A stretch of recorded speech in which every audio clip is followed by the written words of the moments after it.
KCN में आपका स्वागत है। मैं किंग हमीद। यमन की तरफ से जितने भी हमले उन्होंने अमेरिका या फिर इजराइल की शिप पर किए हैं, उनसे अमेरिका को काफी नुकसान उठाना पड़ा है।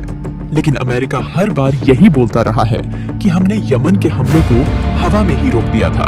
उनके टारगेट मिस हो गए, उनकी मिसाइल शिप पर गिरी ही नहीं। लेकिन अब ये बात साफ हो चुकी है कि रेड सी में यमन ने अमेरिका की कई शिप को भारी नुकसान पहुंचाया है।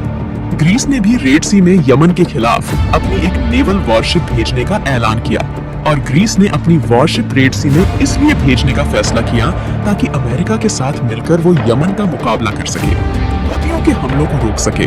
जिस वॉरशिप को ग्रीस ने रेड सी में भेजने का फैसला किया उसका नाम हाइड्रा फ्रिगेट है।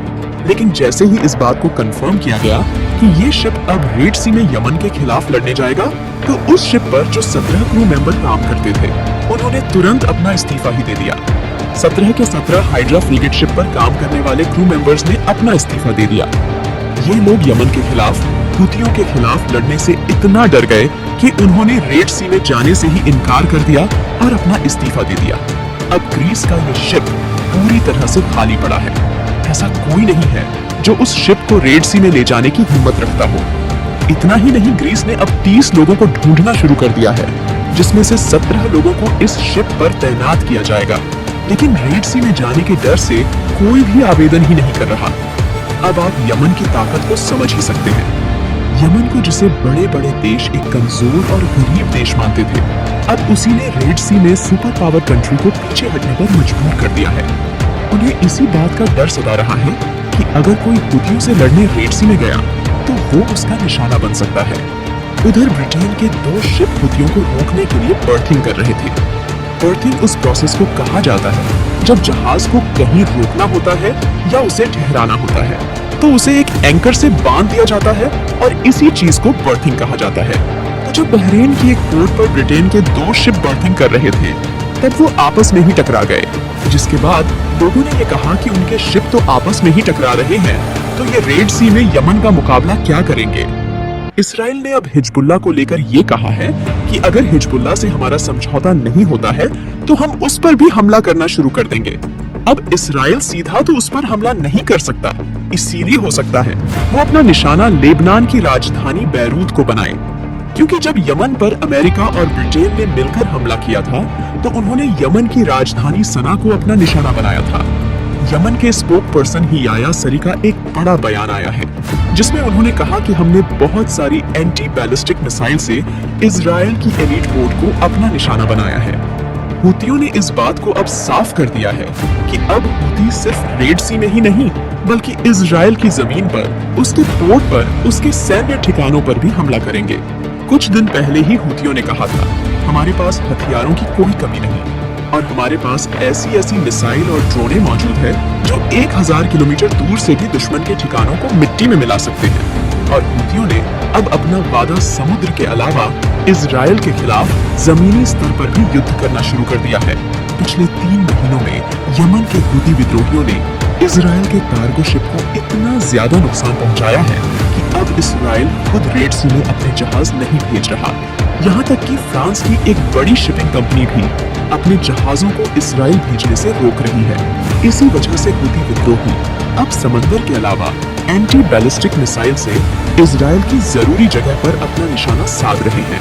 बहरीन, यूएई, कतर, सऊदी अरब और जॉर्डन जैसे देश इजराइल के लिए अपने ट्रक भेज रहे हैं। उनमें तेल, गैस और दूसरे जरूरी सामान बाएं रोड पहुंचाए जा रहे हैं। इजराइल तक इसी वजह से हुतियों को यह ऐलान करना पड़ा। पिछले कई दिनों से रेड सी में इजराइल के जहाज ना के बराबर देखने को मिले हैं, लेकिन सामान तो चाहिए, तेल तो चाहिए, गैस तो लगेगी ही, और इसी वजह से यूएई, बहरीन और जॉर्डन जैसे देश इजराइल तक ट्रकों में बड़े बड़े कंटेनर में इजराइल तक सामान पहुंचाने में लगे हुए हैं। पहले माल को कार्गो शिप से बहरीन के पोर्ट पर पहुंचाया जाता है, फिर ये जहाज अबू धाबी की ओर निकल जाते हैं और वहां से सामान को निकालकर ट्रकों में लोड कर दिया जाता है और फिर ये ट्रक सऊदी अरब जाते हैं और लास्ट में जॉर्डन पहुंचाए जाते हैं, क्योंकि जॉर्डन का वेस्ट बॉर्डर इजराइल से लगता है और वहां सारा सामान इजराइल को मिल जाता है।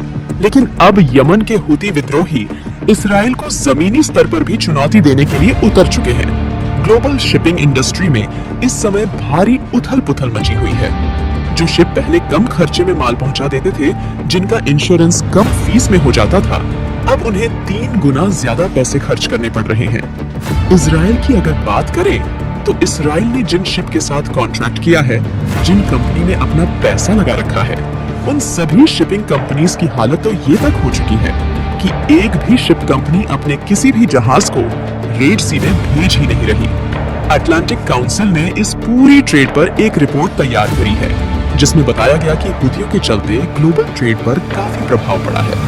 गैस, तेल और एनर्जी के कच्चे माल के एक्सपोर्ट में बहुत ही ज्यादा गिरावट आई है। जब से इजराइल के सपोर्ट में अमेरिका ने कदम आगे बढ़ाया है, तब से हुथी विद्रोहियों ने अपने मिशन को और तेज कर दिया है। पहले तो हुथी केवल रेड सी में ही जहाजों को रोक रहे थे, लेकिन अब पूरी मैरिटाइम ग्लोबल ट्रेड को ही ब्लॉक करने से यूरोप के कई और देश को इसका नुकसान झेलना पड़ रहा है। हुथियों ने पहले ही साफ तौर से कह रखा है कि अगर ट्रेड सही से पहले की तरह करनी है, तो सबसे पहले अमेरिका को इजराइल को समझाना होगा कि वो गाजा में हमले बंद करें, वहां पर शांति स्थापित करें। हम अपने आप रेड सी में शांति बहाल कर देंगे। अगर इजराइल या अमेरिका ऐसा नहीं करता, तब तक हम अमेरिका, ब्रिटेन या फिर यूरोप तक पहुंचने वाले ज्यादातर जहाजों को इसी तरह से रोकते रहेंगे। फिर चाहे कुछ भी हो जाए, हम अपना एक भी कदम पीछे नहीं हटाने वाले।